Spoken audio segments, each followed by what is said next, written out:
Hello, kamusta tayo lahat? I praise the Almighty Father for His goodness, for His graciousness, for His meekness, for His faithfulness to us. And I thank my Jesus Christ for His saving grace. He has given to us His life for the deliverance of our iniquities and transgressions.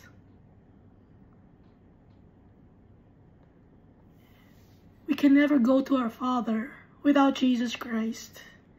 Kasi on our own, we are unclean. We are sinful. And we need Jesus Christ to be with our Father. We need His precious blood that was shed on the cross for the forgiveness of our sins. Our hearts must be clean and pure, and only the blood of Jesus can do that, to make our hearts clean and pure in the eyes of our Father. And I thank the Holy Spirit because He is always patient with us. He is showering us with knowledge and wisdom, showering us with fruits of the Holy Spirit. And we can never love our friends, our neighbors, our enemies, all the people without the Holy Spirit. We can never have peace without the Holy Spirit. We can never be kind to people without the Holy Spirit. And so, He is reminding us to do good deeds, reminding us the teachings of Jesus Christ and the commandments of our Almighty Father, Yahweh, the Creator of heaven and earth. Last time we finished reading 1 Kings chapter 7. So, it's about the buildings or the structure that Solomon built. So, ito mga structures that Solomon built. Binabanggit dito yung mga oxen, yung mga cherubs, lion, yung mga design na nandito sa mga buildings na ipinagawa ni Solomon. Bakit alam ni Solomon lahat ng ilalagay? It's because of the Almighty Father.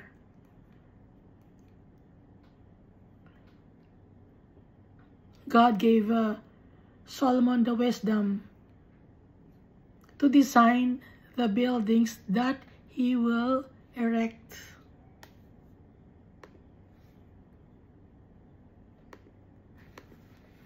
So ito yung ginawa din ni Solomon, yung House of the Forest of Lebanon, or House of the Forest of White.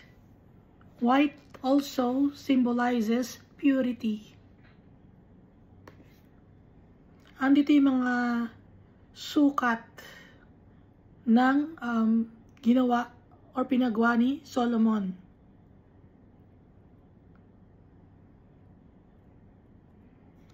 At yung mga stones na ginamit dito, mga costly stones, mahal, expensive.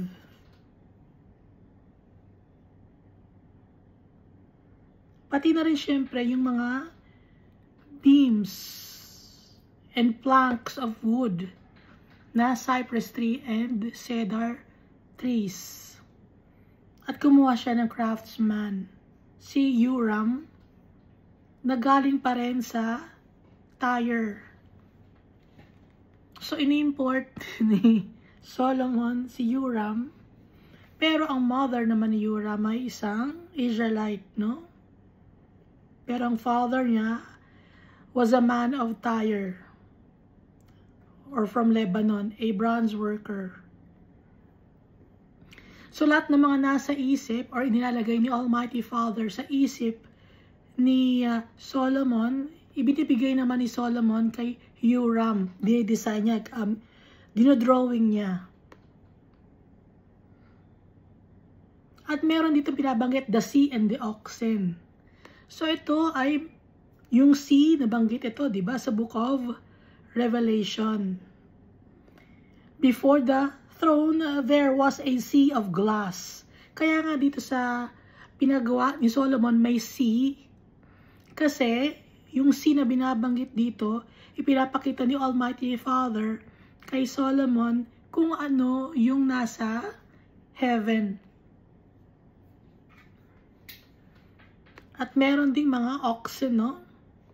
Bakit 12 yung oxen? It symbolizes the 12 tribes of Israel. Kaya oxen kasi patient, nagtatrabaho, nagpe-persevere, resilient. So, nire-require tayo ni Almighty Father to persevere, to be resilient, to work for Him. Ano yung pagtatrabaho kay Almighty Father? Ang pagtatrabaho kay Almighty Father, ang magtiwala kay Jesus Christ. At binanggit dito yung carts and lavers. Yung lavers, yun yung basin. Na binanggit naman sa Jeremiah chapter 53 that Nebuzaradan and his men plundered. So dito pinapakita kung yung umpisa, kung paano ginawa. So ilang years ang nanlipas? Mga 355 years after sirain ang pinagawa ni King Solomon.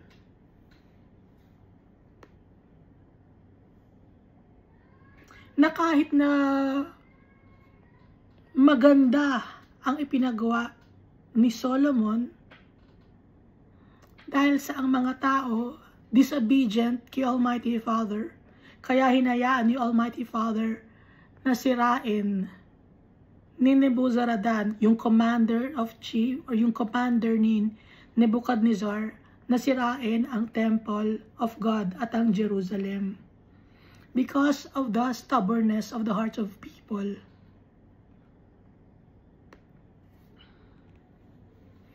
At tinahiyaan din ni Almighty Father na sirain tong temple na to dahil ang totoong temple nasa heaven.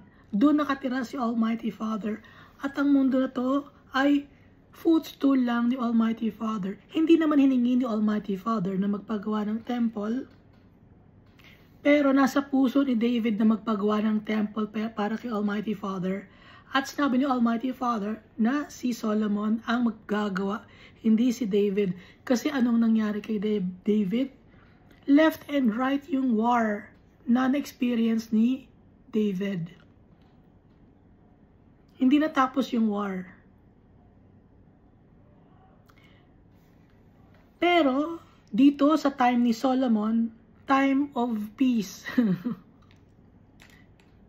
Hindi nahirapan si Solomon. Ang trabaho lang ni Solomon ay paggawa ng mga structure at mag-rule sa mga tao, at marami siyang mga anak at marami ring asawa at concubines. So yung ika-compare natin yung time of David, it was a time of struggle, of trials and tribulations. Now Solomon was reaping the benefits of what David did because David was faithful to the Almighty Father. Ngayon, Solomon was reaping the benefits of what David did. Kaya dito time of abundance yung Israel. At binabanggit din dito yung cherubim at yung 4 wheels or yung mga wheel, no? Na yung wheel, andun yung Spirit of the living creature was in them, was in the wheel. Kaya nga binabanggit ito may mga wreaths.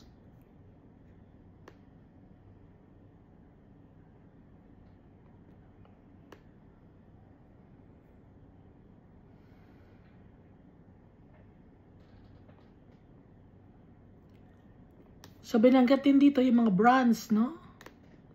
Or tanso. Pero yung altar, yung mga furnishings made for the house of the Lord, like the altar, the table, the lampstands, they were pure gold.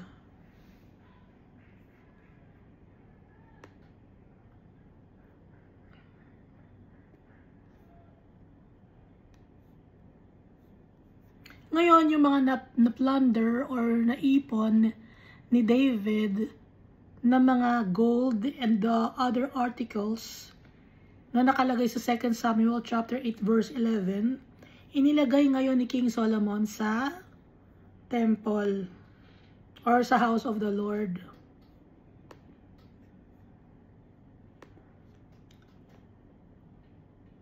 Yung mga nakuha niya sa Syria, sa Moab, sa people of Ammon, sa mga Philistines, sa Amalekites, at saka yung spoil of Hadadezer, the son of Rehob, nakolekta lahat ni David, merong parte si Almighty Father doon. Minibigyan ng importansya ni David si Almighty Father. Kaya masaya si Almighty Father kay David. Kaya tayo bibigyan natin ng importance yung tatay natin. Although wala man tayong maibigay na gold, ang gusto ni Almighty Father, magtiwala tayo sa Kanya.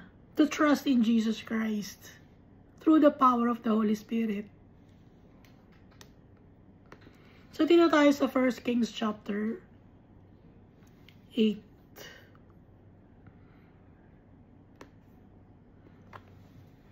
So, dito sa 1 Kings chapter 8, ito yung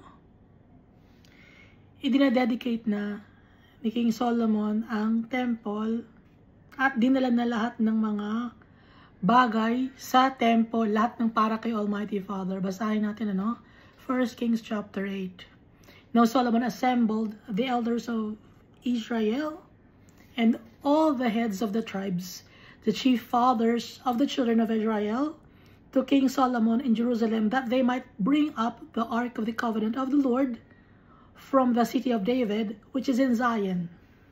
Therefore all the men of Israel assembled with King Solomon at the feast in the month of Ethanim, which is the 7th month.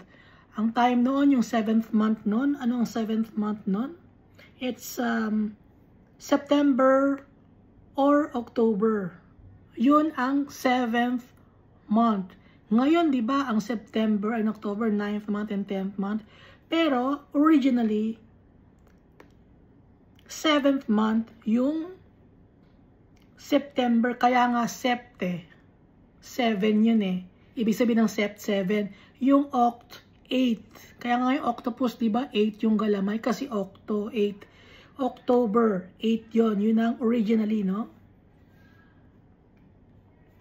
Verse 3. So all the elders of Israel came, and the priests took up the ark. Ang may buhat-buhat ng ark, hindi nila pwedeng hawakan yon. So merong ring yon, pinasukan nila ng kahoy para mabuhat nila yung ark. At kung mapapansin niyo, walang nakasulat na Pharisees dito sa Old Covenant. Ano nandito sa Old Covenant? Priests. Sa New Covenant, ang nababanggit ay mga Pharisees or chief priests, no? Kasi ang ibig sabihin ng Pharisees, priest din. Kaya nga, yung Aramaic ng Pharisee, it's prish. Prish, katunog ng priest. Anong ibig sabihin ng Pharisee? Separated or set apart. Di ba ang mga priests or ang mga Levites, They had been set apart. Kaya nga sa Levites galing ang mga priests. Kaya tawag sa priest, set apart or priest or Pharisee. Verse 4. Then they brought up the ark of the Lord, the tabernacle of meeting, and all the holy furnishings that were in the temple, or that were in the tabernacle. The priests and the Levites brought them up. Magkaiba ang priest, magkaiba ang Levites. Ang Levites, sa kanila galing ang priest. So, hindi pa priest ang mga Levites, although may time na pwede silang maging priests, no? Or Pharisees. Verse 5, also King Solomon and all the congregation of Israel were assembled with him, were with him before the ark, sacrificing sheep and oxen that could not be counted or numbered of for multitude. Sobrang dami ng sheep and oxen na i-offer kay Almighty Father. Magtataka kayo, bakit sheep or oxen usually sa Old Covenant ang isinasacrifice? Ano ang characteristics ng sheep? Masunuri ng sheep. Kahit na patayin mo, hindi siya umiiyak. Hindi siya maingay. Although lumuluha siya, no? Hindi siya maingay, unlike the goats. At yung mga oxen naman, they are diligent, masisipag, resilient.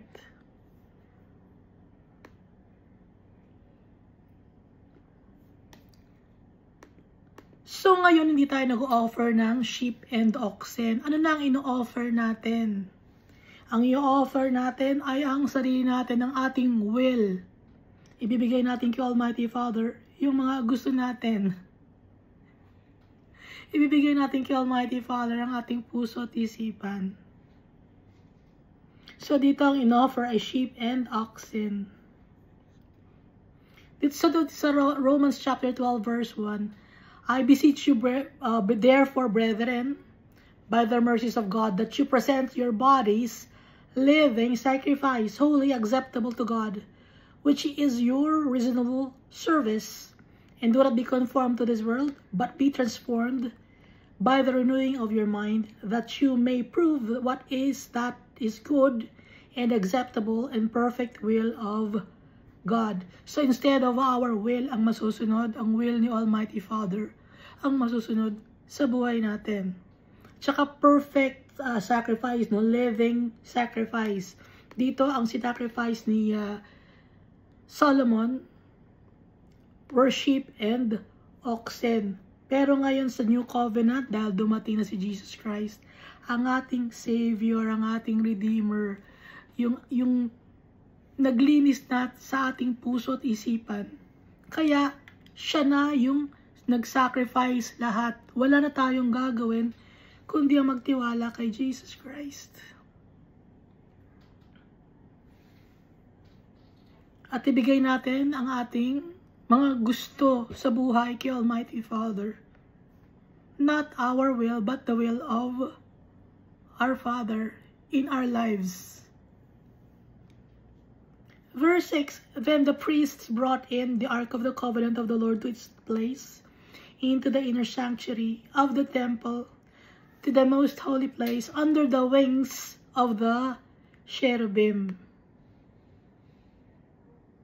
Verse 7, for the cherubim spread their two wings over the place of the ark, and the cherubim overshadowed the ark and its poles. The poles extended so that the ends of the poles could be seen from the holy place in front of the inner sanctuary, but they could not be seen from outside, and they are there to this day. Kaya sinasabing they are there to this day, kasi nung sinulat ito, nung natapos isulat itong First Kings, nandun pa rin. Pero ngayon, syempre, wala na. Dahil nga, sinira na ni Nebuzaradan. Inalaw ni Almighty Father na sirain. At saka inalaw na rin ni Almighty Father sirahin dahil anong gagawin ng mga tao? Sasambahin. Sasambahin ang clay, sasambahin ang mga bato. Naku, ito yung bato na ginawa ni Solomon, ito yung gold. Hindi yun ang gusto ni Almighty Father. Ito yung cherubim na ginawa, hindi yun ang gusto ni Almighty Father sa amin. Ito yung Ark of the Covenant or Ark of God. Kahit na Ark of God, gawa pa rin yun sa kahoy. Hindi doon nakatira si Almighty Father. Sinisimbolize lang nun si Almighty Father dahil nga napaka-visual ng mga tao nun. Gusto ni Almighty Father matuto. But since dumating na si Jesus Christ, we don't need those things anymore. Because we have our Savior to redeem us. Verse 9, nothing was in the ark except the 2 tablets of stone which Moses put there at Horeb or Sinai.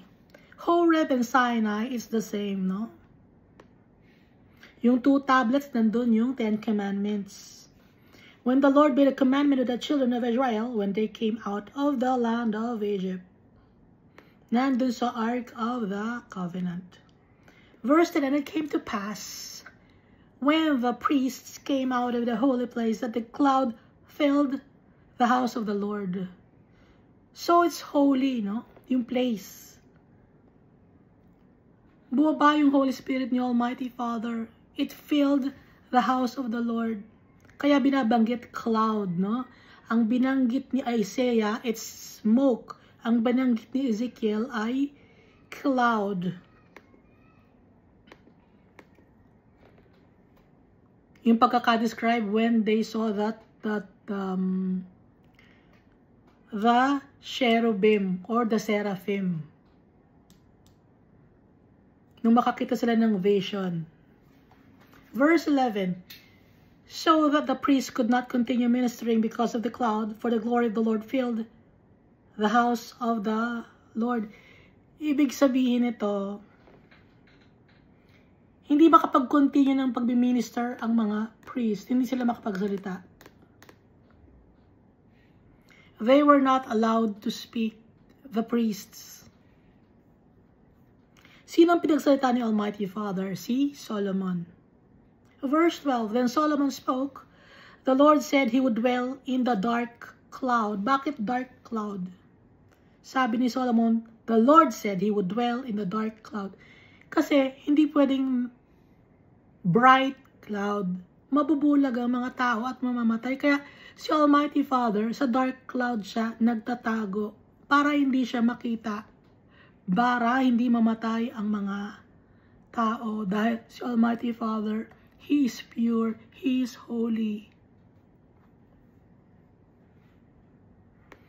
So dito, si Solomon lang was the only person who was allowed to speak, to uplift the spirit of the people, not the priests, no? Verse 13, I have surely built you an exalted house, and a place for you to dwell in forever. Sabi ni Solomon kay Almighty Father.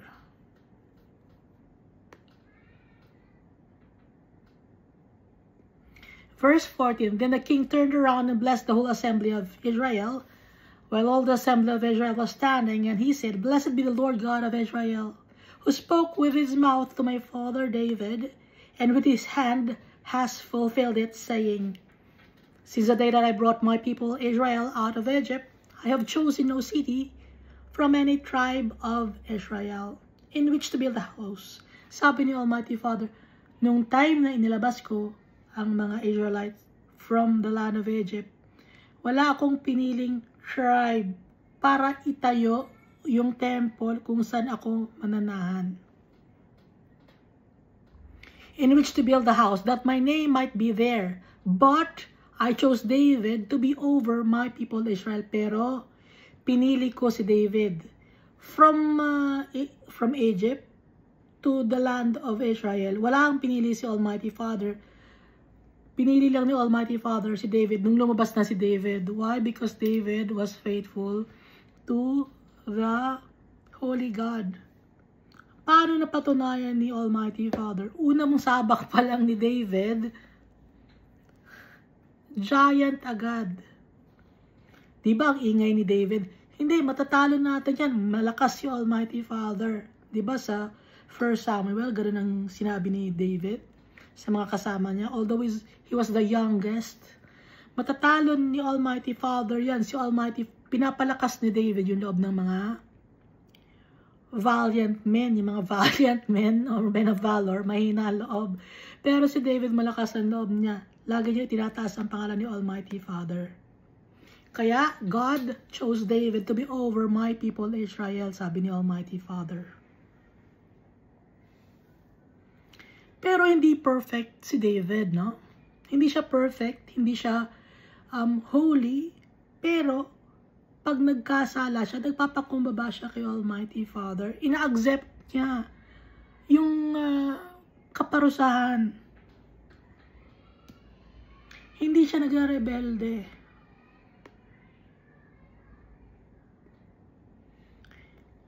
He took accountability of his own actions.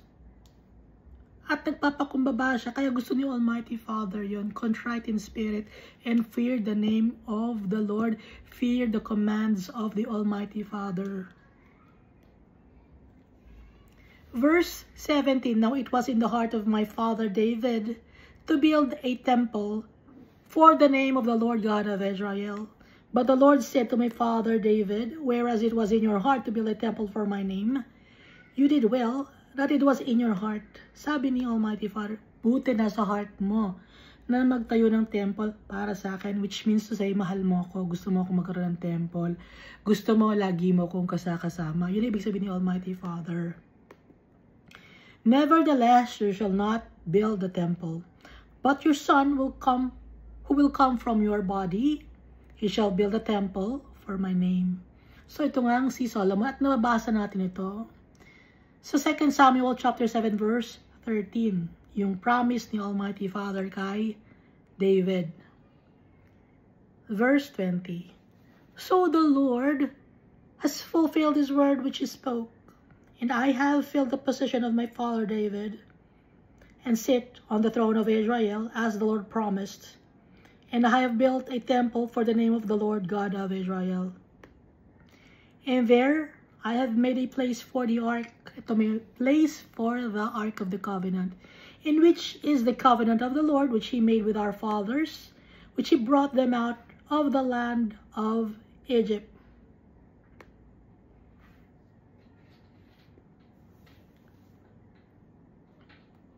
So si Almighty Father, he brought the Israelites out of the land of Egypt. Ngayon, si Almighty Father, pinadala niya si Jesus Christ to free us from the bondage of sin and shame. No? So, kino-compare natin yung ginawa ni Almighty Father at nung pinadala ni Almighty Father, si Jesus Christ sa atin, same ang ginawa, same yung procedure.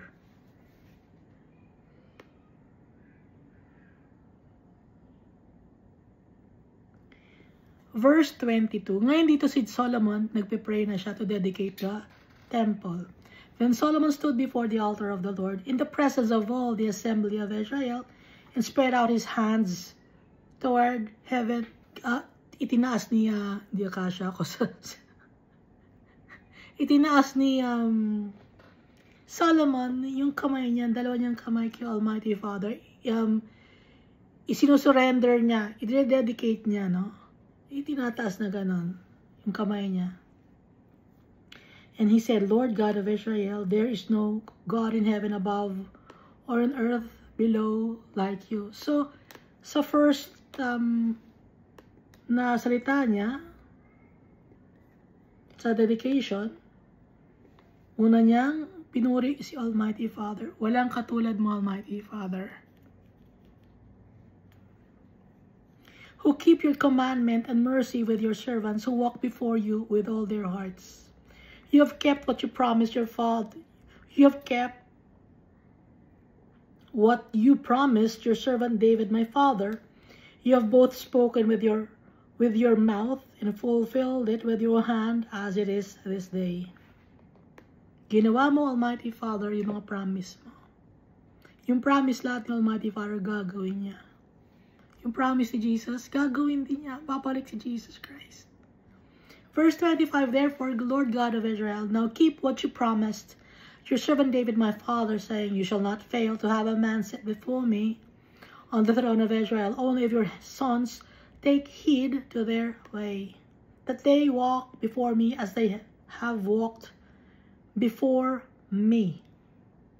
So dapat, yung mga susunod na anak ni David, susunod na anak ni Solomon, susunod yung mga lineage from David na magiging king, dapat maging obedient sila kay Almighty Father to keep the statutes of the Almighty Father para laging may tao or laging mayroong king na ang nangunguna si Almighty Father.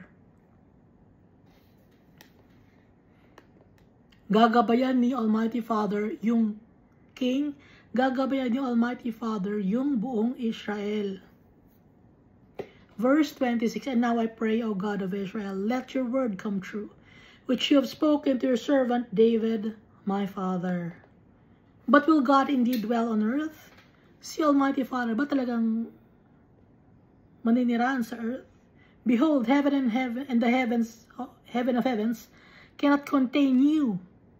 How much less this temple which I have built? Sabi ni Solomon. Itong, Lord, titira ka ba dito sa temple? Dito ka ba mananahan? Dito sa earth? Kasi, yung heaven and the heaven of heavens cannot contain you because you are powerful. Yun ang gustong ibig sabihin ni Solomon. How much less this temple which I have built? Para pa tong temple na ginawa ko, walang kwenta tong temple na ginawa ko kumpara sa heaven and the heaven of heavens. Pero hindi pa rin yun yung holiness mo, yung gloriousness mo, yung pagmamahal mo, cannot contain you. Dahil powerful si Almighty Father. Yet regard the prayer of your servant and his supplication, O Lord my God, and listen to the cry and prayer which your servant is praying before you today, that your eyes may be open toward this temple night and day, toward the place of which you said, my name shall be there.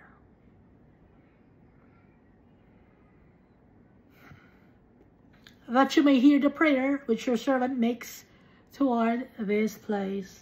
And may you hear the supplication of your servant and of your people Israel when they pray toward this place, here in heaven, your dwelling place, and when you hear, forgive. Bakit lagi may nakalagay na forgive? Kasi araw-araw nakakasala tayo kay Almighty Father. And we need His forgiveness. And we also remember, we must also remember that Jesus Christ also forgives sins like the Almighty Father. And so Jesus is God like the Almighty Father. Nakarinig na ba kayo ng mga angel na nagpo-forgive ng sins? Wala, di ba? So, sino nang nagpo-forgive ng sins? Ang Diyos ang nagpapatawad. Kaya si Jesus Christ, He is also God. Like our Father. Basa naman natin yun, di ba? Sa Ezekiel chapter 31. Power and dominion in heaven and on earth. Binigay ni Almighty Father kay Jesus Christ. Ituloy natin verse 31. When anyone sins against his neighbor and is forced to take an oath and comes and take an oath before your altar in this temple, then hear in heaven and act and judge your servants, condemning the wicked, bringing his way on his head, and justifying the righteous by giving him according to his righteousness. When your people Israel are defeated before an enemy, because they have sinned against you, and when they turn back to you and confess your name and pray and make supplication to you in this temple, then hear in heaven and forgive the sin of your people Israel, and bring them back to the land which you gave to their fathers. Pag may mga tao, Lord, na nagpupunta rito sa temple na to, humingi ng tawad sa iyo, nagre-request sa iyo, Lord, ibigay mo po sa kanila ang request nila. Yun ang prayer ni Solomon.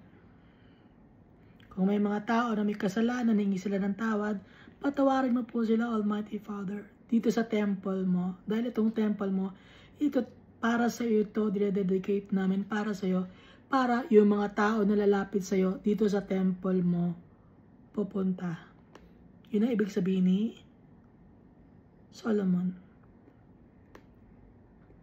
Verse 34, then hear in heaven, and forgive the sin of your people Israel, and bring them back to the land which you gave to their fathers, when the heavens are shut up and there is no rain, because they have sinned against you. When they pray toward this place, and confess your name, and turn from their sin, because you afflict them. So kung meron mga trials and tribulations, kung meron mga famine and pestilence, Lord, sabi ni Solomon, lalapit po sila sa inyo dito sa temple na to. Verse 36, then hear in heaven, and forgive the sin of your servants, your people Israel, that you may teach them the good way, in which they should walk, and send rain on your land, which you have given to your people as an inheritance. So yung land na tinitirhan ng mga Israelites ng time ni Solomon, from the time of Joshua up to the time of ngayon, no? Yung land ng Israel, it's an inheritance para sa mga Israelite. Ngayon, as children of God, meron din tayong inheritance. Adopted children of God tayo. Meron din tayong inheritance. Dahil dumating na si Jesus Christ, may inheritance na tayo. Na land din. Anong inheritance nating land? Anong land na inheritance natin? Tatanggalin ni Almighty Father ang dumi ng land na to. Pagdating ni Jesus Christ, lilinisin ni Jesus Christ ang mundo. Tatanggalin ang wickedness. So ang land na to kanino mapupunta? Sa mga anak ni Almighty Father. Hindi natin kailangang magpunta ng outer space. Dahil itong land mismo na to. For the meantime, yung mga souls nasa heaven, iniipon muna ni Almighty Father. Darating ang time, pagbaba ni Jesus Christ, He will judge heaven, earth. No? I-judge niya yung mga tao sa earth. And then may isi-segregate na. Tatanggalin yung mga madudumi at yung mga anak ni Almighty Father dadalhin sa heaven. So naka-segregate na. And then, after ng battle of Gog and Magog, saka ibababa ni Almighty Father ang New Jerusalem. Nakalagay yon sa Book of Revelation. Verse 37, when there is famine in the land, pestilence or blight or mildew, locusts or grasshoppers, when their enemy besieges them in the land of their cities, whatever plague or whatever sickness there is, whatever prayer, whatever supplication is made by anyone or by all your people Israel, when each one knows the plague of his own heart and spreads out his hands toward this temple, then hear in heaven your dwelling place, and forgive and act, and give to everyone according to all his ways, whose heart you know. Sabi ni Solomon, prayer ni Solomon. One knows the plague of his own heart kasi tayo, meron tayong mga plagues sa puso natin, no? Ano yung mga plagues, mga pestilence sa puso natin? Merong mga mildew, madudumi, kadumihan ng puso. So, lalapit tayo kay Almighty Father. So, nung time na to, sa temple sila pumupunta.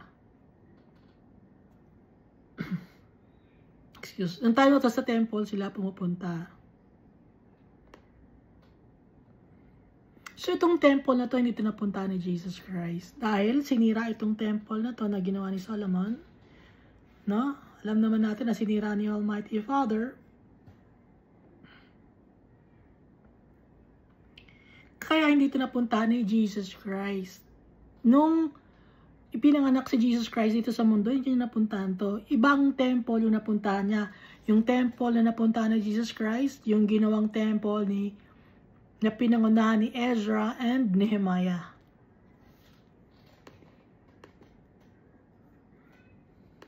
Verse 39, then here in heaven your dwelling place and forgive and act, and give to everyone according to all his ways, whose heart you know. For you alone know the hearts of all the sons of men. Alam ni Almighty Father ang puso natin kung sa Kanya tayo o hindi. Alam din ni Jesus Christ. Pag madumi tayo sa paningin ni Almighty Father, hindi tayo maganda sa paningin ni Almighty Father. Kahit gaano pa kaganda ang physical appearance ng tao, pag wala sa puso mo si Jesus Christ, pangit ang tingin sa'yo ni Almighty Father. Madumi. Currently, ang tingin ni Almighty Father sa mundo na to, dingy place, maduming lugar na to. Kahit na sabihin mo na, ay, ang ganda ng tourist spot doon, may tourist na doon nagpupunta ng mga turista or mga tao na gustong mamasyal. Ang gaganda, ang daming ilaw, iba-ibang kulay ng ilaw or maganda yung view. Kahit ganun pa sabihin ng tao, ang tingin ni Almighty Father sa mundo, bulok. Dahil puno ng kasalanan ng tao. Kaya kahit gano'n pa ang sabihin ninyo na maganda ang lugar na gano'n, maganda yung country na gano'n, yung Netherlands maganda, Switzerland maganda, kahit sabihin ninyo or may mga tour sa Europe maganda, kahit sabihin nyo, ang tingin ni Almighty Father bulok. Sinira ng tao ang mundo dahil punong-puno ng kasalanan ang mundo. Dahil sa puso ng tao, hindi sila nagtitiwala kay Jesus Christ. At kung nagtitiwala man sila kay Jesus Christ, puro lip service. Wala sa puso.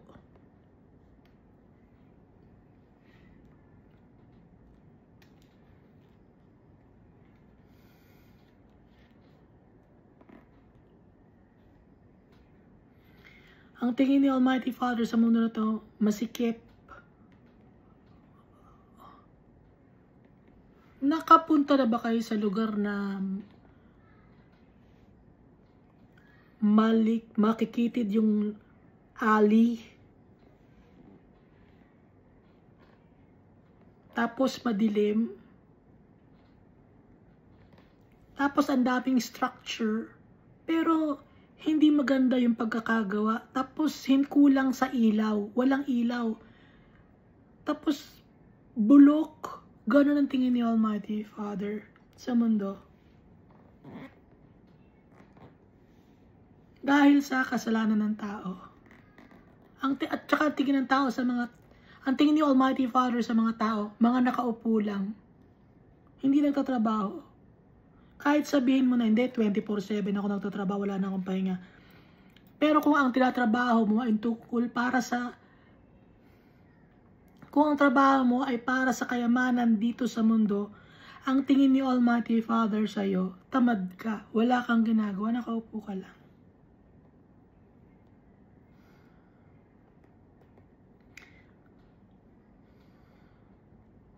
At kahit na ikaw ay sa physical appearance mo, nakikita ng mga tao na maganda yung katawan mo, no? Pero, kung ikaw ay selfish, greedy, ang tingin ni Almighty Father sa'yo, malaki ang katawan mo.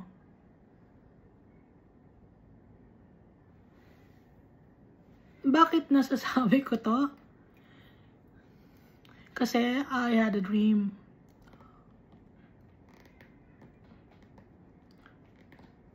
Pagising ko, hindi ko kilala yung mga tao. Tapos ba't ang sikip ng lugar na to? Sabi ko, bakit ang sikip ng lugar na to? Sino tong mga taong to? Bakit sa isip ko lang, ano? Pero hindi ko sinasabi. Ba't walang magaganda akong makita sa mga taong to? At nakaupo lang sila. Hindi naman nagsasalita. Pero naglakad lang ako.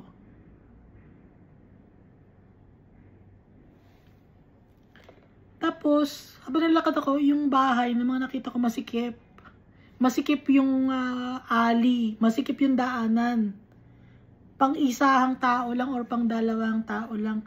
Tapos yung mga bahay, dikit-dikit na hindi maayos yung design.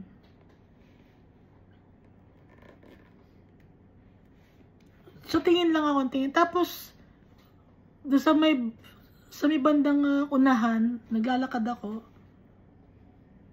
Ngumiti na ako kasi nakita ko bandang unahan, around the bend, may sobrang liwanag na lugar. Maliwanag yung lugar. Kulay gold na yellow yung liwanag. Doon ang gagaling, around the bend. So, sumaya na ako. Ito na yung pauwi na ako. yun ang isip ko, pauwi na ako.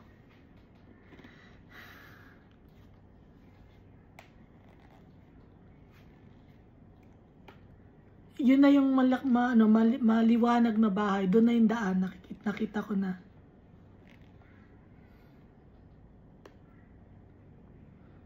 Kaya nga, nabanggit ko na dingy place tong mundo na to. Kahit sabihin pang maganda. Kahit sabihin pang may mga taong magaganda ang itsura, sa tingin ni Almighty Father, pangit. Maraming tao, kahit payat, sa tingin ni Almighty Father, mataba kasi selfish, greedy, malalaki ang ilong. Bakit? Kasi gusto nila sila lang ang huminga, sila lang ang mabuhay. Kaya malaki. Yun ang nakita ko, ba't ang lalaki ng ilong ng mga taong to Kasi gusto lang nila sila lang ang mabuhay. Ba't ang lalaki? Bakit gano'n ang itsura? Nagtaka ako no?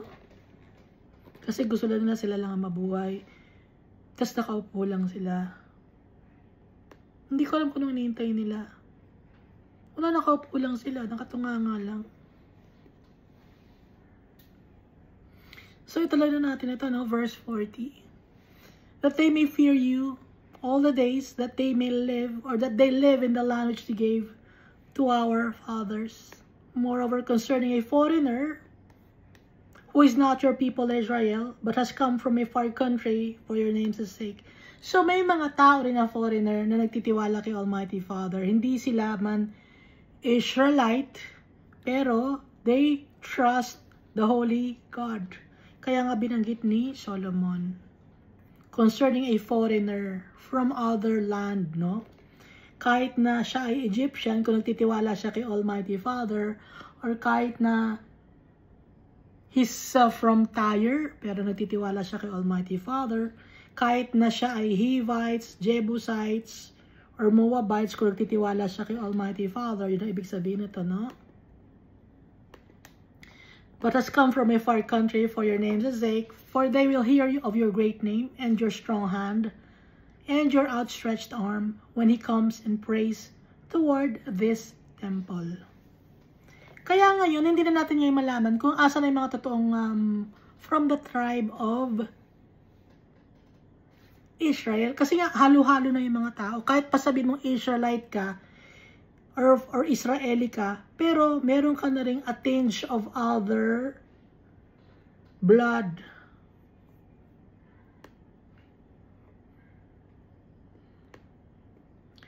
At saka kung pansinin ninyo, no? Sa mga country na usually Caucasian sila, meron silang lahi na Jewish. Hindi natin alam ngayon, tayo mga Pilipino, may lahi na ba tayong Jewish? Kasi, nagta-travel, ha? Hindi na, kasi yung tao nagta-travel naman, di ba? Halimbawa, from Israel, nag-travel siya to Spain. Eh, di ba may mga lahi tayo ng Spain, ng mga Philippines? O malay mo, may lahi tayo ni David. Kasi nga, pa-travel na, di ba, ang mga tao. Halo-halo na. Tuloy natin, ano? Verse 43, here in heaven your dwelling place, and according to all for which the foreigner calls to you, that all peoples of the earth may know your name and fear you, as do your people Israel, and that they may know that this temple which I have built is called by your name. So mga foreigner, when your people go out to battle against their enemy, wherever you send them, and when they pray to the Lord toward the city which you have chosen, and the temple which I have built for your name, then hear in heaven their prayer and their supplication. Supplication is like request, no? Or kung ano man yung gusto mo na mangyari. And maintain their cause when they sin against you, for there is no one who does not sin. Kung magkasala man sila sa inyo, tapos idinagdag ni Solomon, for there is no one who does not sin. So, ibig sabihin, lahat tayo makasalanan, lahat tayo sinful, and we need Jesus Christ. Kung sinful tayo, we need to be saved. We need to ask for forgiveness. Kasi sinful tayo. Everyday nakakasala tayo. At masasave lang tayo because of the grace of God through the blood of Jesus Christ. Wala tayong dapat gawin. Not by works tayo masasave. Although there are people who share God's words, hindi porke nag-share ka ng God's words, mapupunta ka na sa heaven, no? Mapupunta ka lang sa heaven if you trust in Jesus Christ.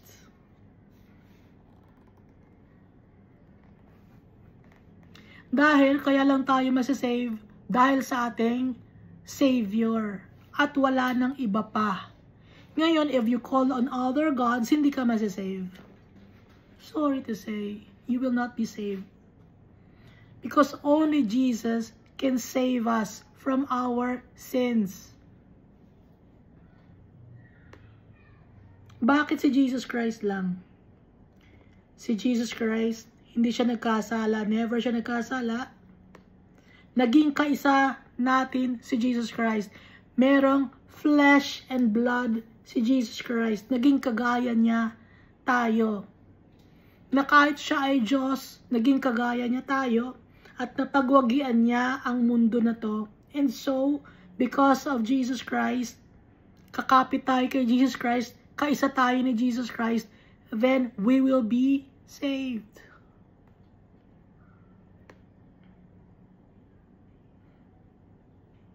Ituloy natin na when they sin against you, for there is no one who does not sin, and you become angry with them, and deliver them to their enemy or to the enemy, and they take them captive to the land of the enemy, far or near.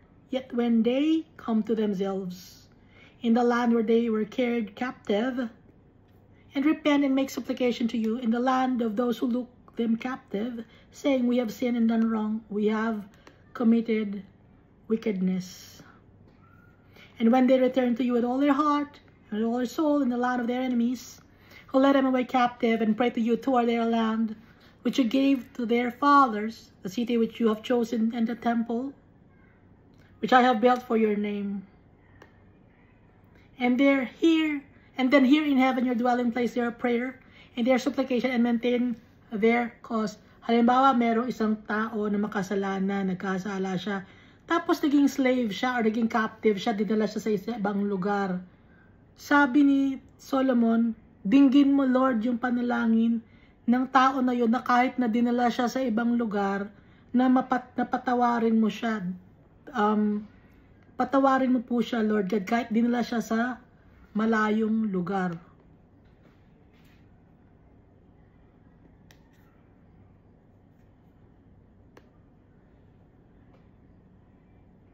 Then hear in heaven your dwelling place their prayer and their supplication, and maintain their cause. Sa heaven mo, pakinggan Lord God. Maririnig mo sa heaven, Almighty Father, kahit malayo sila. Dinggin mo ang kanilang prayers, sabi ni Solomon. And forgive your people who have sinned against you, and all their transgressions which they have transgressed against you, and grant them compassion before those who took them captive, that they may have compassion on them. Alam ni Solomon, no?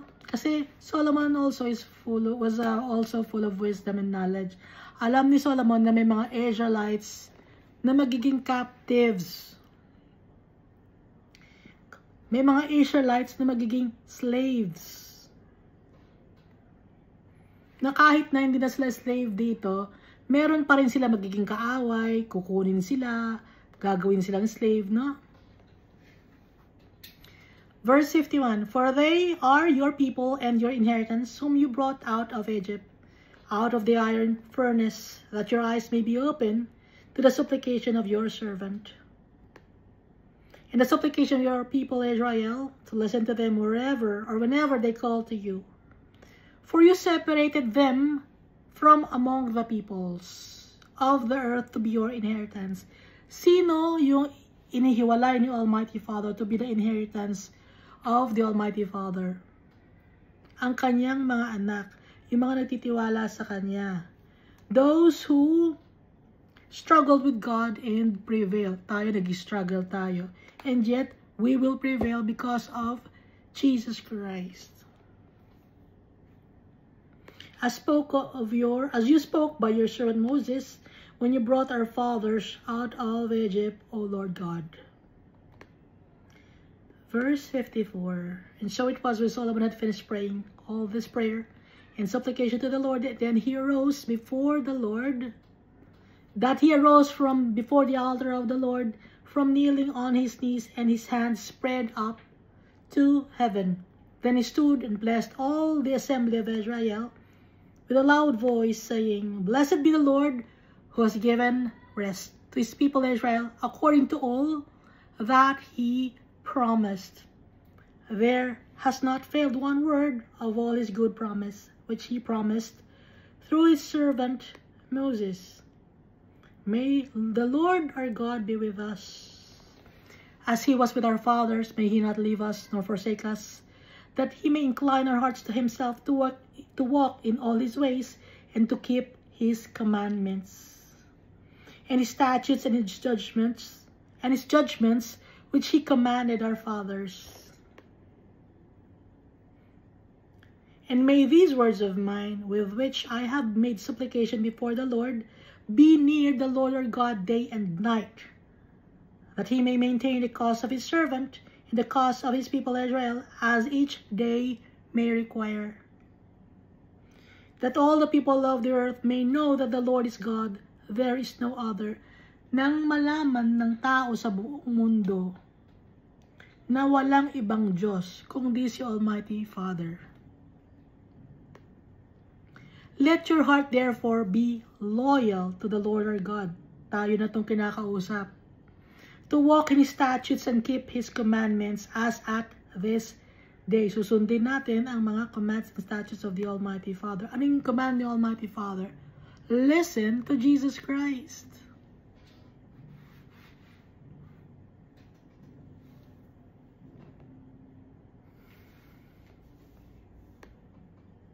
Yun lang ang pakinggan mo kay Almighty Father. Listen to Jesus Christ.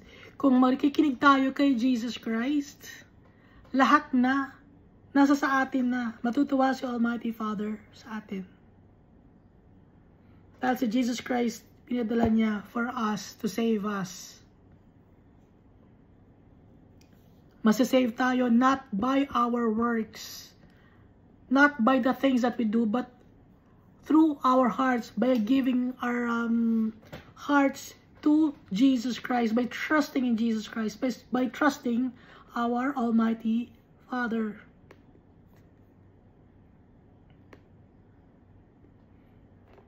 Verse 62, Then the king and all Israel with him offered sacrifices before the Lord. And Solomon offered a sacrifice of peace offerings, which he offered to the Lord. Alam natin yung peace offerings. Peace offerings is a fellowship offering para yung pagsasamahan silang mga Israelites, peaceful living situation. Yun ang pang peace offering, which he offered to the Lord para maging yung pagninirahan nila dito sa mundo maging peaceful. 22,000 bulls. Dami. Sinunog. 120,000 sheep, sinunog. Ngayon, may tao bang gagawa ng ganito? Sayang, bakit natin susunugin? Kainin natin. Matakaw ang tao. At alam ni Almighty Father yan. Kaya, ang ipinadala na niya, si Jesus Christ, once and for all, isahan na lang na sacrifice, si Jesus Christ. So the king and all the children of Israel dedicated the house of the Lord. On the same day, the king consecrated the middle of the court that was in front of the house of the Lord. For there he offered burnt offerings, grain offerings, and the fat of the peace offerings. Because the bronze altar that was before the Lord was too small to receive the burnt offerings, the grain offerings, and the fat of the peace offerings. Ano ba yung ulit natin, burnt offerings? It's worshiping the Almighty Father. No? Ibibigay natin kay Almighty Father. Lahat-lahat, that's burnt offerings. Ano yung grain offerings? Grain offerings, para magkaroon ng food ang mga tao. Kaya nag-offer sila kay Almighty Father. That's grain offerings. Ano naman yung the fat of the peace offerings? That's peace in the land. I-offer natin kay Almighty Father.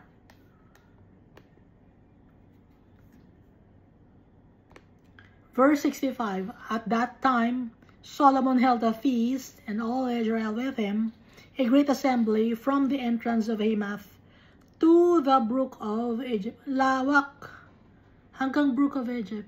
Before the Lord our God 7 days and 7 more days. So it's a total of 14 days. Kasi yung pagbaburn lang ng mga animals, no? Matagal lang abot nun pagbaburn ng mga animals sa mga offerings. Verse 66, on the 8th day, he sent the people away, pinauwi na niya. And they blessed the king. So masayang-masaya yung mga tao. They went to their tents joyful and glad of heart for all the good that the Lord had done for his servant David and for Israel, his people. So masayang-masaya yung mga tao dahil meron na silang temple, lalapit sila kay Almighty Father, pupunta sila sa temple. Kahit na mga foreigners or those who are not from the tribe of Israel or from the family of Israel, kasali sila na pwedeng mag-worship kay Almighty Father. At pwede silang humingi ng tawad kay Almighty Father, pwede silang magtiwala kay Almighty Father. No? So, hindi lang mga Israelites dito. So, tayo din, ganon. Tayo ay mga adopted sons and daughters of the Holy God because of Jesus Christ. Kaisa natin si Jesus Christ.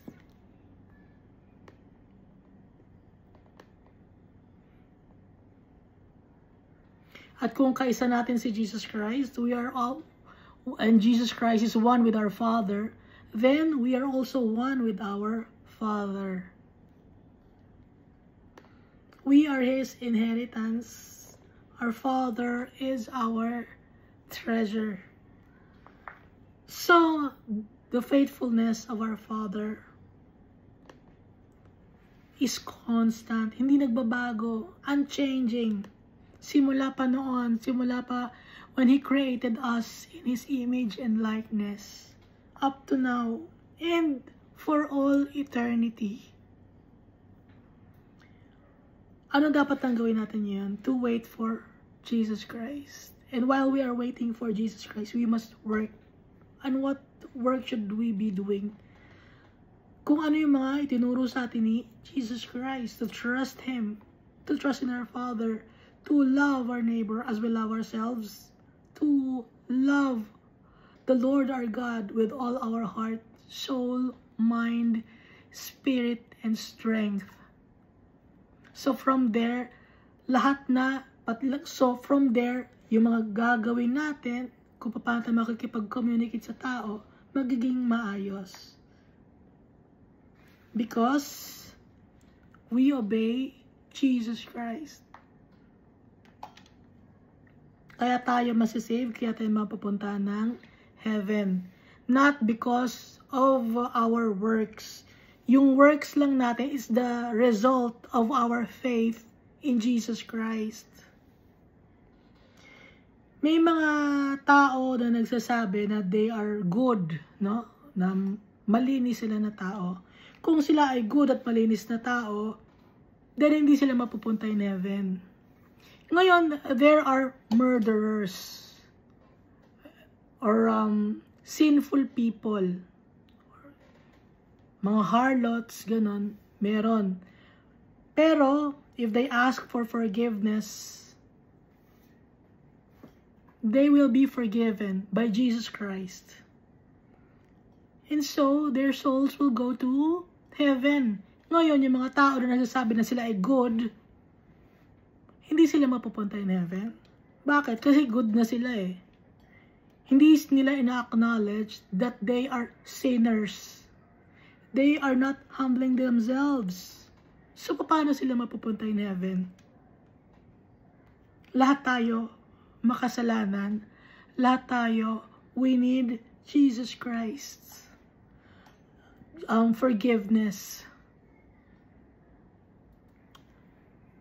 We must humble ourselves before our Father in Jesus Christ. Fear the words of our Father.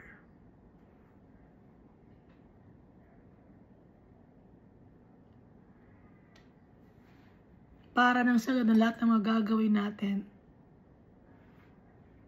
tama sa paningin ni Jesus Christ, siya kanyang Almighty Father. Every day, ask for forgiveness. The moment na nagkasala tayo, ask for forgiveness immediately.